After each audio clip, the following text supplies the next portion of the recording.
चलिए friends start करते हैं हम अपना दूसरा question.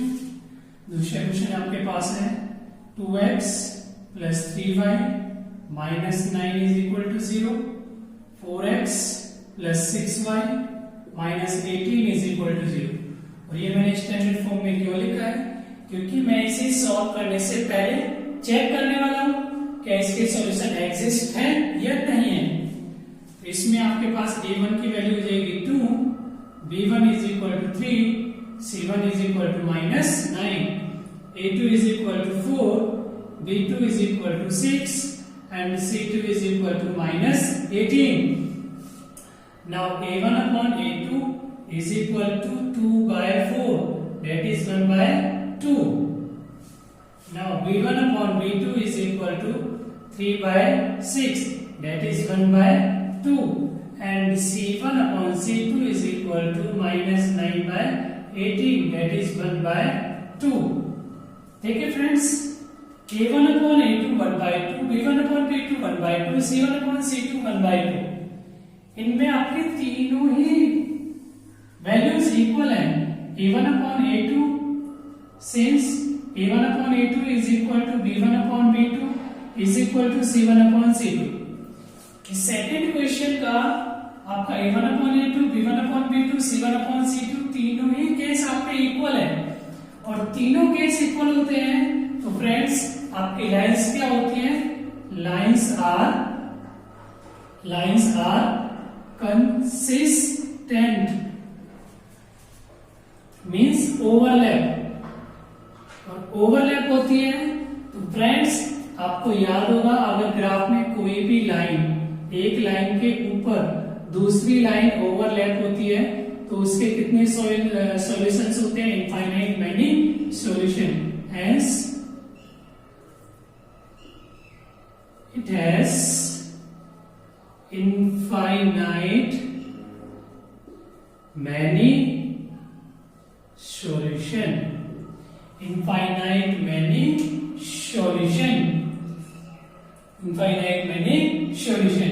So friends, now we use elimination method for solving this equation. Friends, मुझे ये रफ करना होगा थोड़ा सा, ये मैं यूज करता हूं। Now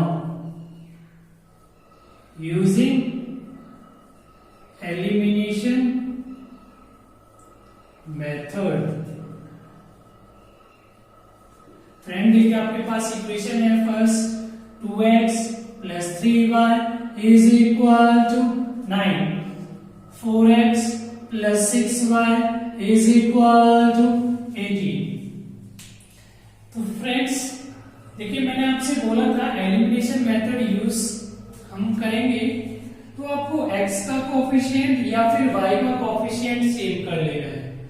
तो फ्रेंड्स पहले वाले क्वेश्चन में मैंने x का कोफिशिएंट सेम किया था, इस बार y का कोफिशिएंट सेम किया था, इसमें मैं x का कर लेता हूं। आपकी मर्जी है, आप किसी को भी सेम कर सकते हो। फ्रेंड्स हम x का कोफिशिएंट करेंगे, this is equation number 1 and this is equation number 2। Now multiply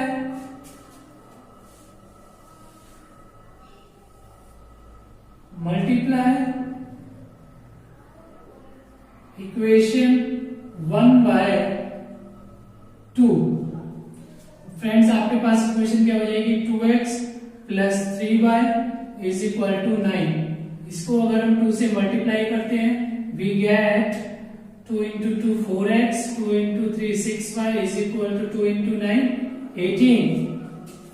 और सेकंड इक्वेशन आपके पास है 4x। थर्ड इक्वेशन देखिए फ्रेंड्स आपके पास क्या है? 4x plus 6y, 4x plus 6y is equal to 18। ये आपके पास थर्ड इक्वेशन थी, ये आपके पास सेकंड इक्वेशन है। तो फ्रेंड देखिए अगर हम इसे ऐड भी करेंगे, सब्ट्रैक्ट करते हैं, if we subtract this minus this, जैसे छोटी क्लासेस में फ्रेंड जैसे हम छोटी क्लासेस में सब्ट्रैक्ट करते थे उसी तरीके से आपको सब्ट्रैक्ट करना है। सभी का साइन चेंज होगा, 4 minus 4 cancel out, this is cancel out, cancel out, आपका क्या बचेगा? 0। तो फ्रेंड्स आपको एक बात याद रख लेना है कि सॉल्यूशन चेक करने के बाद अगर आपका इनफाइनाइट मैनी सॉल्यूशन आता है तो फ्रेंड्स आप उसे basic elimination method, cross multiplication, substitution किसी से भी सॉल्व मत कीजिए, आप डायरेक्ट लिख सकते हो since it has infinite many solution. So friends, there is no need to solve this equation by any method because we have already know they have infinite many solution. तो friends, तो यही फायदा होता है किसी भी इक्वेशन को solve करने से पहले चेक करने का, उससे हमें पता चल जाता है कि उसका वन सॉल्यूशन है, इनफाइनाइट मेनी सॉल्यूशन है या फिर नो सॉल्यूशन है। तो फ्रेंड्स अब हमारा सेकंड क्वेश्चन हो चुका है, अब हम अपने थर्ड क्वेश्चन की तरफ चलते हैं और थर्ड क्वेश्चन के लिए हमें ये रब करना होगा। तो फ्रेंड्स ये मैं रब कर देता हूँ जल्दी से, देखिए मेरी स्पीड भी अच्छी खासी है रब करने के लिए, क्योंकि जितना हो सके हम अपना टाइम बचाएंगे। तो फ्रेंड थर्ड क्वेश्चन आपके पास है,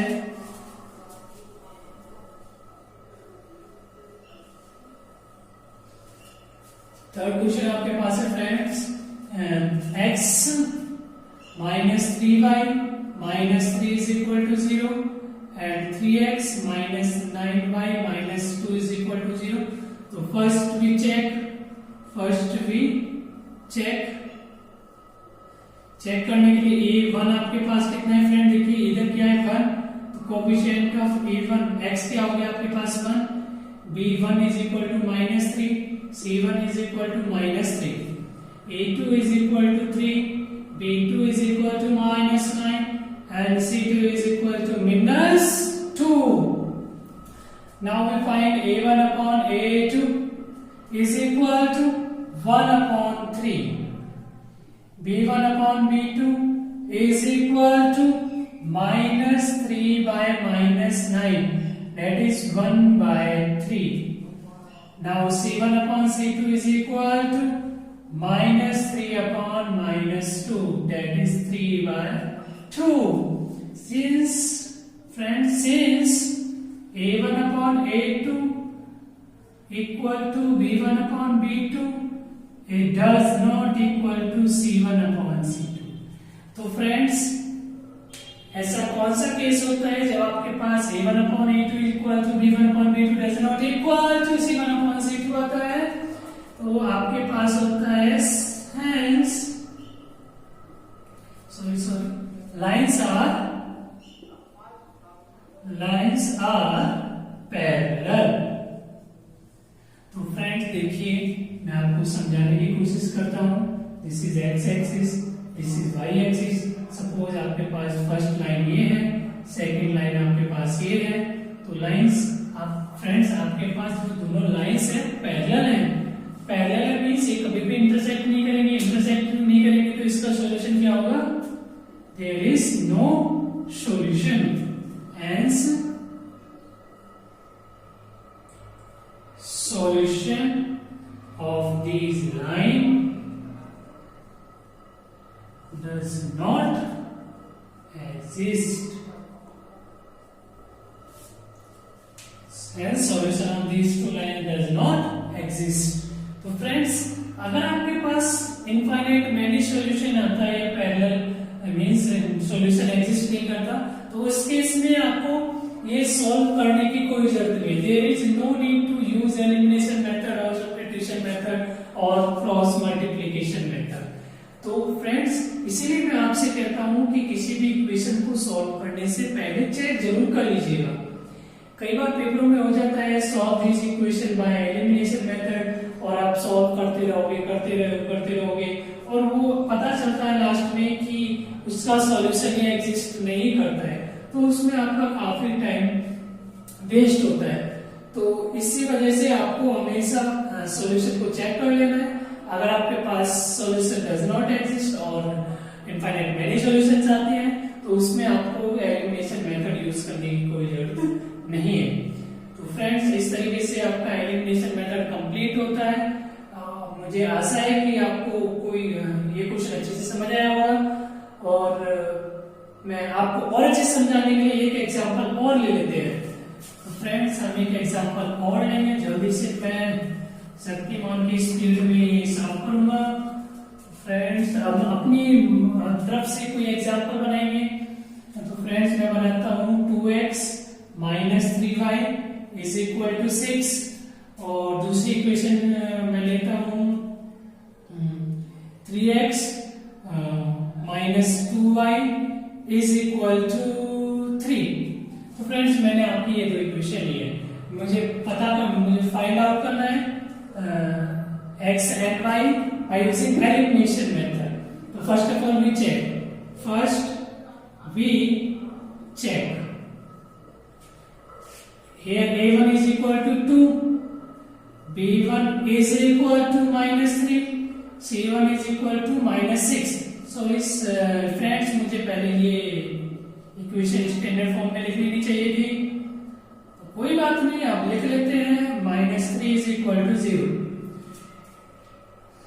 a2 is equal to 3, b2 is equal to minus 2 and c2 is equal to minus 3। now a1 upon a2 is equal to 2 upon 3, b1 upon b2 is equal to 3 by 2 and c1 upon c2 is equal to minus 6 upon minus 3 that is 2 upon 1। ये friend minus minus है, minus से minus cancel हो जाएगा तो फिर से 3 by 2। Since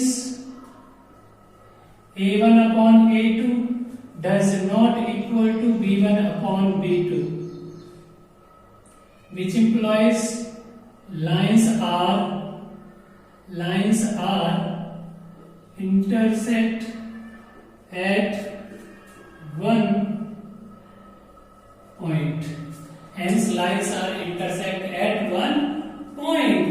if lines are intersect at one point, hence there is one solution। now using elimination method। तो आपके पास फ्रेंड्स इक्वेशन है 2x minus 3y is equal to 6 and 3x minus 2y is equal to 3।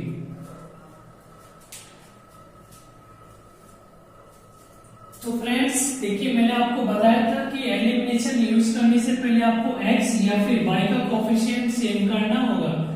तो मैं क्या करता हूं, मैं इसमें x का कोफिशिएंट सेम कर लेता हूं और x का कोफिशिएंट सेम करने के लिए फ्रेंड्स देखिए, मुझे इक्वेशन नंबर 1 और इक्वेशन नंबर 2, इक्वेशन नंबर 1 अगर मैं इधर 3 का मल्टीप्लाई कर देता हूं, मल्टीप्लाई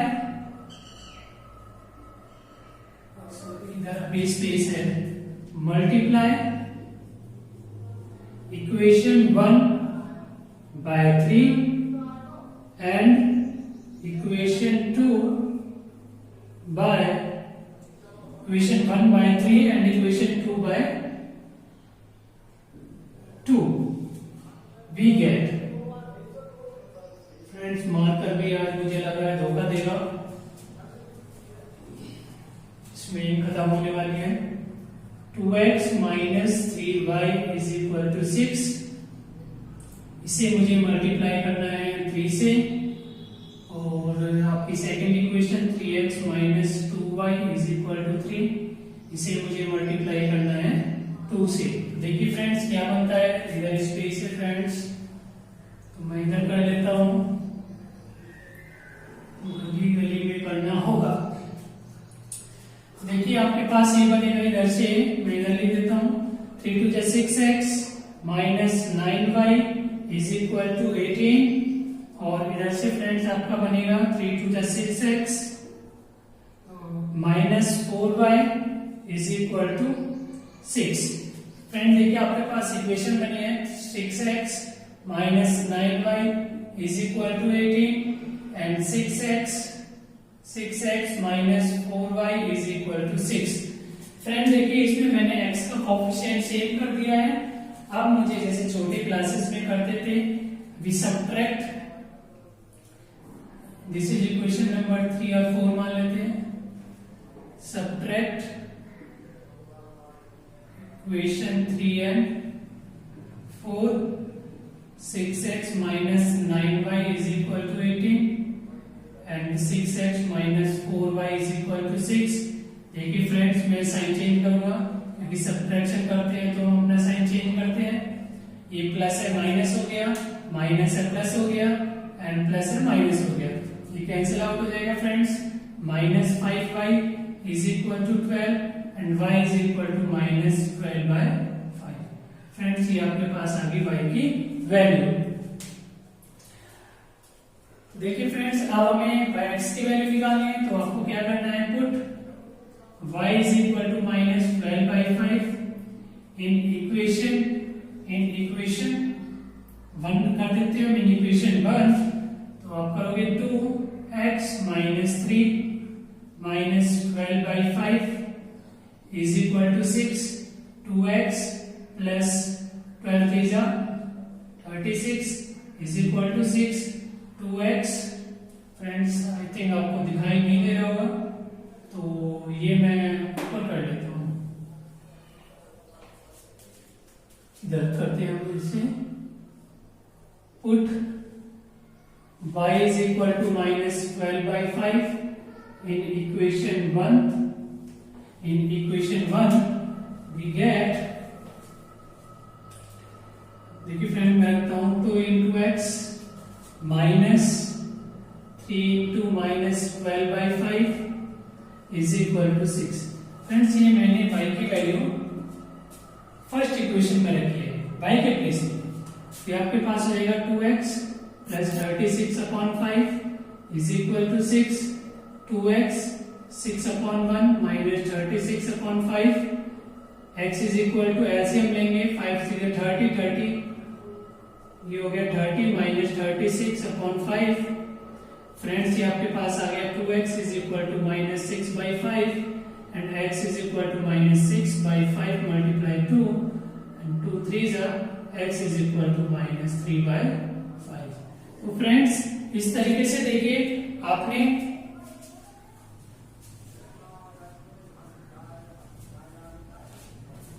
x की वैल्यू निकाली और x की वैल्यू आपके पास माइनस 3/5 है और y की वैल्यू आपके पास माइनस 12/5 है.